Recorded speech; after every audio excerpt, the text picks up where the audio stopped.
प्रधानमंत्री ने कहा कि भारतीय खिलाड़ियों में विद्यमान है बहादुरी, आत्मविश्वास और दृढ़ता के गुण। टोक्यो ओलंपिक में हिस्सा लेने जा रहे एथलीटों से की बात।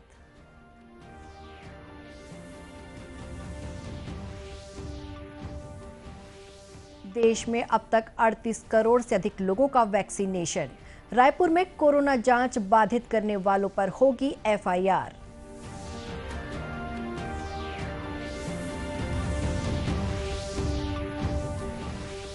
एसईसीएल लगाएगा 40 मेगावाट का सोलर पावर प्लांट। पर्यावरण प्रदूषण से मिलेगी मुक्ति।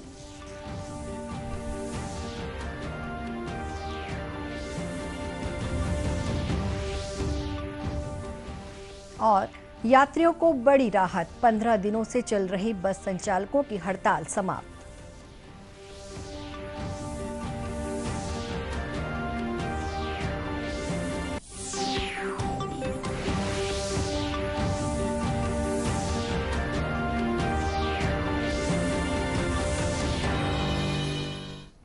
नमस्कार, आप देख रहे हैं दूरदर्शन समाचार। मैं हूं शुभ्रा भट्टाचार्य। अब समाचार विस्तार से। प्रधानमंत्री नरेंद्र मोदी ने कहा है कि टोक्यो ओलंपिक में हिस्सा लेने जा रहे सभी एथलीटों में बहादुरी, आत्मविश्वास, रचनात्मकता, अनुशासन, समर्पण और प्रतिस्पर्धा जैसे गुण समान हैं। उन्होंने कहा कि ये नए भारत की अभिव्यक्ति है। प्रधानमंत्री टोक्यो ओलंपिक में भाग लेने जा रहे भारतीय खिलाड़ियों से बातचीत कर रहे थे। खेल और युवा मामलों के मंत्री अनुराग ठाकुर और विधि मंत्री किरेन रिजिजू भी इस अवसर पर मौजूद थे। श्री मोदी ने कहा कि भारतीय खिलाड़ियों में दृढ़ता और धैर्य के गुण विद्यमान हैं और नया भारत भी निर्भीकता, स्थिरता और एकजुटता पर आधारित है। उन्होंने कहा कि 135 करोड़ भारतीय टोक्यो ओलंपिक में हिस्सा ले रहे खिलाड़ियों के समर्थक हैं। देश भर के लोग नमो ऐप के जरिए अपने प्रिय खिलाड़ियों को शुभकामनाएं दे रहे हैं। प्रधानमंत्री ने तीरंदाज दीपिका कुमारी से बातचीत में उनकी यात्रा को विशेष बताया।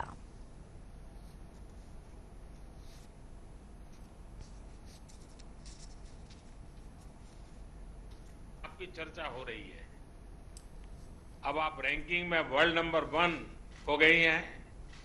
मुझे पता चला है कि आप बचपन में आम तोड़ने के लिए निशाना लगाती थी।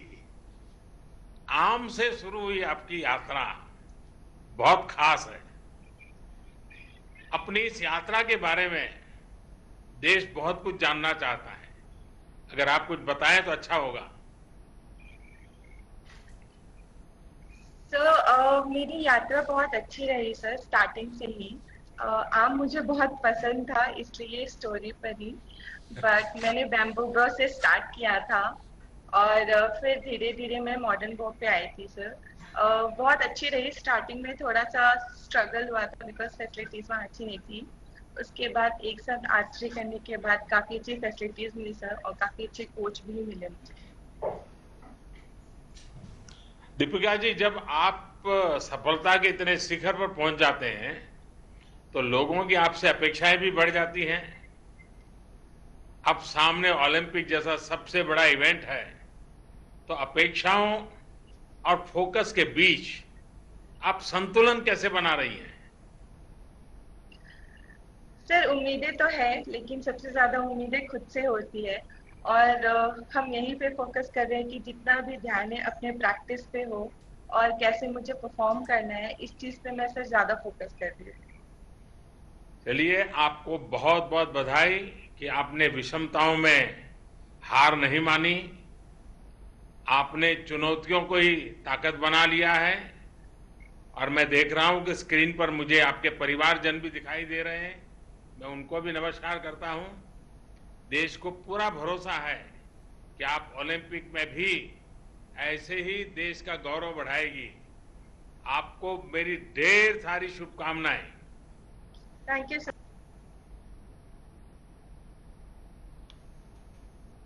दीपिका कुमारी ने कहा कि उन्होंने अपनी खेल यात्रा बांस के तीर कमान से शुरू की थी और धीरे धीरे आधुनिक तीर कमान की ओर बढ़ी। राष्ट्रव्यापी टीकाकरण अभियान के अंतर्गत अब तक 38 करोड़ 76 लाख से अधिक टीके लगाए गए हैं। स्वास्थ्य मंत्रालय ने बताया है कि पिछले 24 घंटों के दौरान 37 लाख 14 हजार से अधिक टीके लगाए गए। इसी दौरान 41 हजार से अधिक रोगी स्वस्थ हुए। देश में स्वस्थ होने की दर 97.28% हो गई है। अब तक 3 करोड़ 1 लाख से अधिक लोग कोविड संक्रमण से ठीक हो चुके हैं। वहीं देश में सक्रिय मामलों की संख्या 4,29,946 है। इधर छत्तीसगढ़ में कुल संक्रमित मरीजों की संख्या 9,85,565 पहुंच गई है, जिसमें से 9,80,933 मरीज स्वस्थ हो चुके हैं, जबकि वर्तमान में सक्रिय मरीजों की संख्या 4,150 रह गई है। इसी बीच मुख्यमंत्री भूपेश बघेल ने राज्यपाल अनुसुईया उइके से मुलाकात कर कोरोना बचाव के लिए किए गए कार्यों की जानकारी दी। राज्यपाल ने छत्तीसगढ़ में कोविड-19 से बचाव के लिए किए गए कार्यों के लिए मुख्यमंत्री की सराहना की। वहीं दूसरी ओर रायपुर कलेक्टर सौरभ कुमार ने कोविड पॉजिटिव व्यक्तियों के संपर्क में आए लोगों की जांच कराने के निर्देश दिए हैं। साथ ही उन्होंने ये भी कहा है कि कोविड की जांच कार्य में बाधा उत्पन्न करने वाले लोगों के खिलाफ FIR दर्ज किया जाए। इसके लिए उन्होंने रायपुर पुलिस अधीक्षक को नायब तहसीलदार के साथ एक पुलिस अधिकारी की ड्यूटी लगाने के लिए भी कहा है। कोल इंडिया की सबसे बड़ी कोयला उत्पादक कंपनी SCCL सौर ऊर्जा के क्षेत्र में भी उच्च निवेश करने जा रही है। कंपनी द्वारा 40 मेगावाट का ground mounted grid connected solar power plant स्थापित किया जा रहा है। उक्त सौर ऊर्जा प्लांट SCCL के भटगांव व विश्रामपुर क्षेत्र की चिन्हित भूमि पर स्थापित किया जाएगा। इसके लिए SCCL मुख्यालय के न्यू टेक्नोलॉजी विभाग द्वारा कोल लिग्नाइट ऊर्जा विकास प्राइवेट लिमिटेड को लेटर और अवार्ड जारी कर दिया गया है। SCCL के मुख्य जनसंपर्क अधिकारी सनीश चंद्रा ने बताया कि इस परियोजना के शुरू हो जाने पर विश्रामपुर एवं भटगांव क्षेत्र की वर्तमान ऊर्जा खपत का लगभग आधा हिस्सा सौर ऊर्जा से पूरा हो जाएगा। कोल इंडिया की सबसे बड़ी कोयला उत्पादक कंपनी SCCL अब सौर ऊर्जा की दिशा में भी अपने कदम बढ़ा रही है। कंपनी ने अपने विश्रामपुर एवं भटगांव क्षेत्र में चिन्हित भूमि पर 40 मेगावाट क्षमता के सौर ऊर्जा प्लांट लगाने का निश्चय किया है। इस परियोजना में लगभग 148.60 करोड़ रुपए की लागत आएगी तथा यह जो काम है वह कोल इंडिया लिमिटेड तथा निगवेली लिग्नाइट कॉरपोरेशन इंडिया लिमिटेड के ज्वाइंट वेंचर कोल लिग्नाइट ऊर्जा विकास प्राइवेट लिमिटेड के जरिए संपन्न होगा। यदि हम ग्रीन ऊर्जा के हिसाब से, ग्रीन एनर्जी के हिसाब से देखें तो 60 किलो टन यानी 60,000 टन जो है कार्बन उत्सर्जन, इससे कमी आएगी। आप जानते हैं कि हमारा देश कमिटमेंट कर चुका है कि हम ग्रीन एनर्जी की तरफ आगे बढ़ेंगे, तो यह जो हमारी कंपनी का कदम होगा वो उस प्रयास को बल प्रदान करेगा। बताया गया है कि इस परियोजना पर 148 करोड़ 60 लाख रुपए खर्च होंगे तथा इसके बन जाने के बाद क्षेत्र में प्रदूषण भी कम होगा। केंद्र सरकार के वृक्षारोपण अभियान में सुरक्षा बल भी अपनी अहम भूमिका निभा रहे हैं। पर्यावरण संतुलन बनाए रखने के लिए सीआरपीएफ के जवान नक्सल प्रभावित जिलों में सीआरपीएफ शौर्य वन को विकसित करेंगे। साथ ही वहां पर शहीदों के नाम पर पौधे भी लगाएंगे। सीआरपीएफ के डीआईजी बलराम बेहरा ने पत्रकारों से बातचीत में कहा कि छत्तीसगढ़ में सीआरपीएफ 49 बटालियन द्वारा इस साल 2,40,000 पौधे लगाने का लक्ष्य रखा गया है। इसमें से अब तक 50% वृक्षारोपण किया जा चुका है।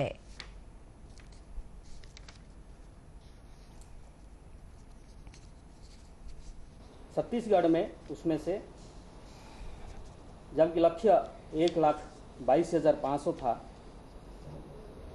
हमारी सीआरपीएफ ने लगाया है 1,54,482।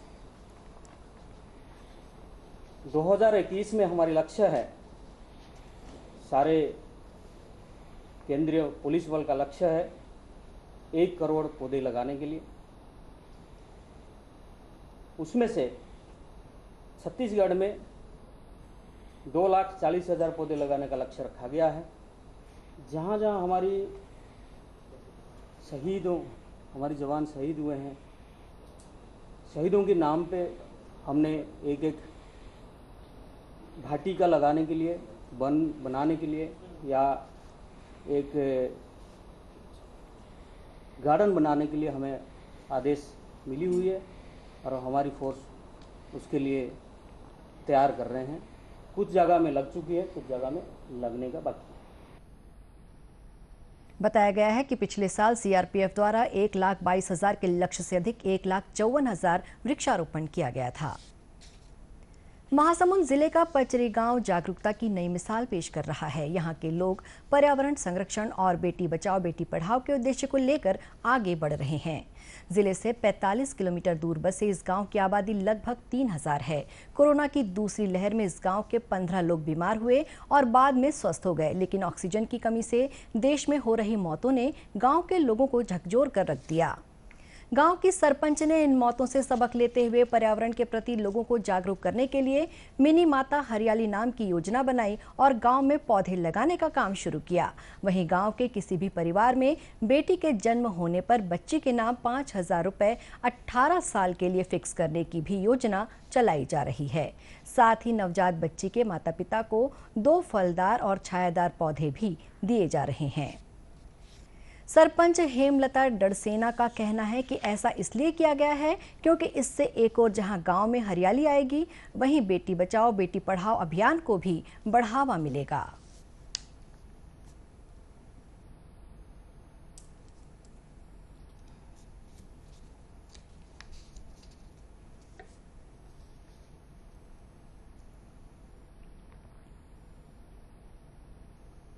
हरियाली कैसे हो यहाँ गांव में, पेड़ पौधा कैसे सुरक्षित रहे, एकर से लोग मन के जन्म भावना से जुड़े के प्रयास करे बा। बेटी मन के भी शिक्षा दीक्षा के लिए भी है, बेटी मन के भी शिक्षा दीक्षा अच्छा से होए। 18 साल से कम आयु में शादी कर देते ओकर माता पिता मन है, तो ओकर शादी भी रोकथाम हो जाए। ऐसे कुछ ये रखन ते में पेड़ पौधा के भी ये होए और बेटी मन भी पढ़े लिखे, ये योजना के हम दिमाग में रख के काम करें। पंचायत के इस निर्णय को गांव के लोगों ने भी हाथों हाथ लिया। ग्रामीणों का कहना है कि ये बहुत अच्छी पहल है, इससे पर्यावरण संरक्षित होगा, साथ ही फिक्स पैसे का बच्चे की पढ़ाई व अन्य जगहों पर इस्तेमाल किया जा सकेगा। लगभग 15 दिनों से राज्य में ठप पड़ी यात्री परिवहन सेवा आज से फिर शुरू हो गई।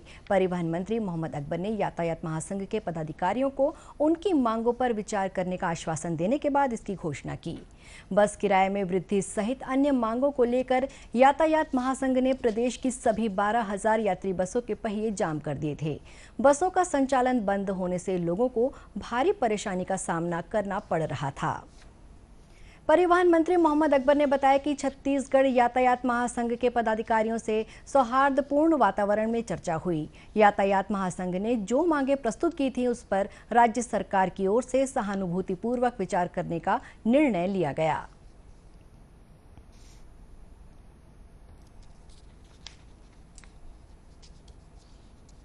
ट्रांसपोर्ट यूनियन के सारे पदाधिकारी, अध्यक्ष जी, बाकी के पदाधिकारी यहाँ मौजूद हैं।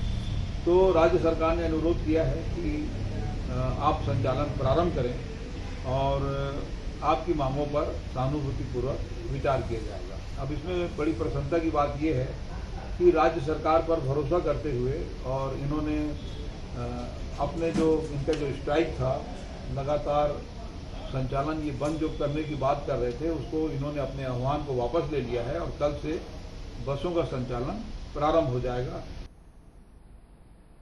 यातायात महासंघ ने भी लोगों को हो रही परेशानियों को देखते हुए बसों के परिवहन की सहर्ष सहमति दी है। इस अवसर पर यातायात महासंघ के अध्यक्ष सैयद अनवर अली, संयोजक नरेंद्र पाल सिंह, कदीर अहमद, शकील अहमद, चंपालाल साहू आदि मौजूद थे। दूरदर्शन केंद्र रायपुर से प्रसारित होने वाले प्रादेशिक समाचार को आप YouTube पर भी देख सकते हैं। हमारे YouTube channel Chhattisgarh DD news पर प्रादेशिक समाचार उपलब्ध रहेगा। YouTube चैनल का लिंक और QR कोड आप स्क्रीन पर देख सकते हैं। अपने एंड्रॉयड फ़ोन से QR कोड स्कैन कर आप छत्तीसगढ़ DD न्यूज़ लिंक पर जा सकते हैं। इसके अलावा छत्तीसगढ़ DD न्यूज़ फेसबुक और ट्विटर पर भी उपलब्ध है। कोरोना से बचाव के लिए मास्क, सैनिटाइजर के साथ ही सोशल डिस्टेंसिंग का भी पालन करें। कोरोना को हराना है, मास्क जरूर लगाना है। इसी के साथ ये समाचार बुलेटिन समाप्त हुआ। नमस्कार।